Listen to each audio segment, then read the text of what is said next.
هم الناس بمجرد ما شافوني انا والشيخ حافظ اتلموا حوالينا وبداوا يهتفوا وعاوزين الجثث والشهداء. الهتافات لو انت فاهم؟ كان بدات الهتافات بترحيب بيا وبالشيخ، يا دكتور بنحبك، شيخنا بنحبك يا شيخ حافظ. وبعدين بداوا يهتفوا ضد النظام وبيشتموا حسني مبارك.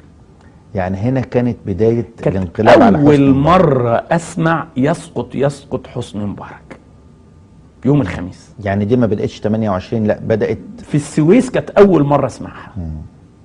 27 في السويس. ولما سمعتها مش عاوز أقول لحضرتك، أنا حسيت إنك عايزه يسقط، إن أنا عاوزه يسقط، وحسيت بقى باستبياع.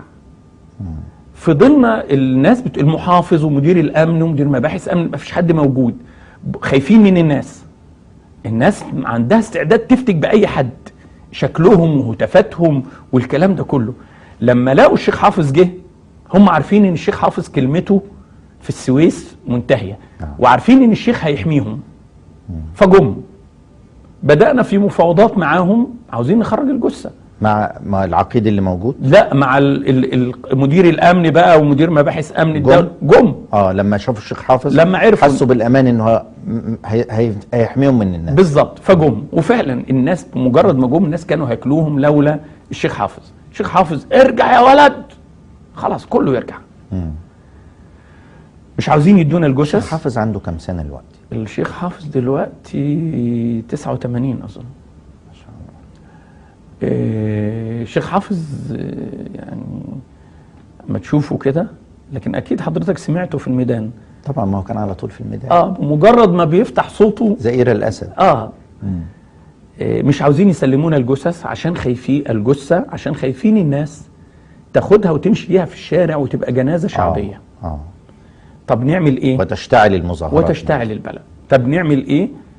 الشيخ اقترح قال لهم جيبوا 100 اتوبيس من بتوع شركات البترول، ونركب فيهم الناس الجماهير اللي بره يركبوا في ال100 اتوبيس، وناخد الجثه ونطلع على المقبره في حراسه المدرعات بتاعتكم. والمقابر، في مقابر جوه السويس وفي مقابر على طريق القاهره السويس، بينها وبين السويس 15 كيلو.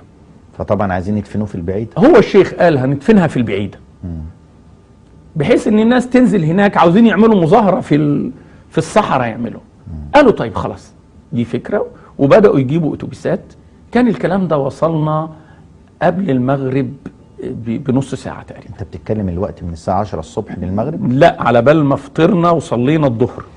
الكلام ده من بعد صلاه الظهر، صلينا الظهر في المسجد مع الشيخ. طب انا عايز اسالك هنا من الظهر، لان هنا في اليوم ده اتحرق مقر الحزب الوطني والمظاهرات خدت وضع تاني في السويس. كل ده حضرتك بعد المغرب. الكلام ده السويس هاديه جدا لحد المغرب. اللي قبل المغرب جابوا حوالي 10-15 اتوبيس فقط، مش 100. وبدأ الناس يركبوا. جابوا عربيه الاسعاف، حطينا فيها الجثه، وركبت انا جنب السواق والشيخ حافظ جنبي. وأذن المغرب، لقينا الباب العربية اتفتح وظابط بيشد الشيخ حافظ، بيقول له مولانا انزل نصلي المغرب الأول. وبيشد الشيخ بطريقة فيها قلة أدب، فيها لكن لا تتناسب مع سن الراجل بالظبط، لكن كلامه مؤدب. المشرحة بتاعت السويس هي عبارة عن سور، مبنى مستقل وليه سور حديد، فالناس شايفة الظابط بيشد الشيخ.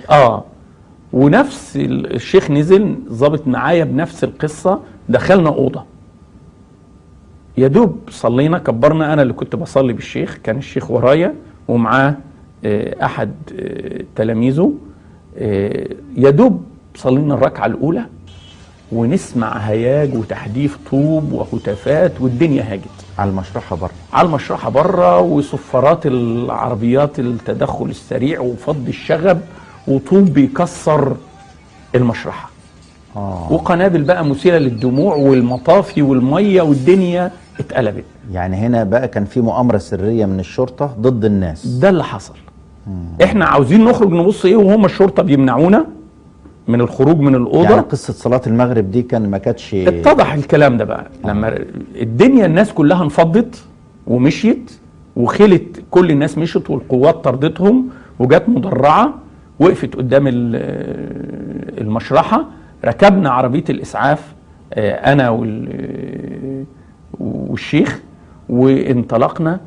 بقى كده عايزين العربية الإسعاف لوحدها تروح تدفن الراجل من غير أي حد. ده لما يا دوب خرجنا من العربية بالعربية من الباب وقفونا ونزلونا. كانت عربيتي عربيتي كانت موجودة جنب المشرحة. ضابط قال لي يا دكتور اركب عربيتك وتعالى ورانا. خدت الشيخ معايا في عربيتي، وصلنا عند المقابر برضو اللي بره دي اللي 15 كيلو. يعني معنى كده ان انت بس والشيخ وعربية الإسعاف؟ عربية مدرعة قدام عربية الإسعاف، وعربية الإسعاف وأنا ورا عربية الإسعاف. فقط لا غير؟ فقط لا غير. وكل أهل السويس فضوه؟ كل أهل السويس مشوا. يا دوب خرجنا من السويس والعربية المدرعة رجعت، ومشيت عربية الإسعاف وأنا بعربيتي ومعايا الشيخ ومعايا أحد أتباع الشيخ. طب وصلنا. حسيتوا بإيه؟ معلش كده هنا في مؤامرة كبيرة. إحنا ما حسناش بأي حاجة. لا انتوا ما حسيتوش بحاجة ازاي؟ طب الناس اتفضت اللي كانت طالعة ولا حسينا بأي حاجة ولا نعرف حاجة. حتى كل همنا ان احنا تدفنوا الراجل ندفن الراجل ده اللي ميت من امبارح. رحنا المقابر، لقينا اهل الغريب ومجموعة قليلة من الناس. برضو اكيد الشرطة اللي نقلته ما نعرفش، كل ده ما نعرفش. كانوا بيوسعوا المقبرة لسه بيحفروا فيها، فلقيت واحد جاي لي وقف معايا على جنب، طلع لي الكارنيه بتاعه. ضابط انا مش فاكر اسمه. لابس ملكي بقى؟ لابس ملكي، امن دولة يعني. لابس ملكي. قال لي يا دكتور خلي بالك. قلت له ايه اللي حصل؟ قال لي انت ما تعرفش ايه اللي حصل؟ قلت له لا. قال لي انت بمجرد ما نزلتوا انت والشيخ، حد ده بترتيب مننا، قال لي كده بالنص، بترتيب مننا حد من الناس بتوعنا المدني طلع بره وقال ده قتلوا الشيخ حافظ. قتلوا الشيخ حافظ، الدنيا هاجت. حد من الامن اللي طلع الاشاعه دي؟ نعم. قلت له طب واعملوا كده ليه؟ قال لي عشان يوجدوا مبرر لتدخل قوات فض الشغب ويمشوا الناس، لان هم ما قدروش يجيبوا ال100 اتوبيس، فخايفين الناس تاخد تمشي ورا الجنازه وتاخد الجثه. فعلشان يدخلوا قوات التدخل السريع وفض الشغب لازم يهيجوا الناس. خلي بالك علشان انت ممكن تتاخد. هم تتاخد تعتقل؟ ممكن يموتوك انت؟ لا هو قال لي كده تتاخد دي المصطلح وقتها ان انت يتقبض عليك. انا طبعا عرفت الكلام ده، جيت رايح قايل للشيخ.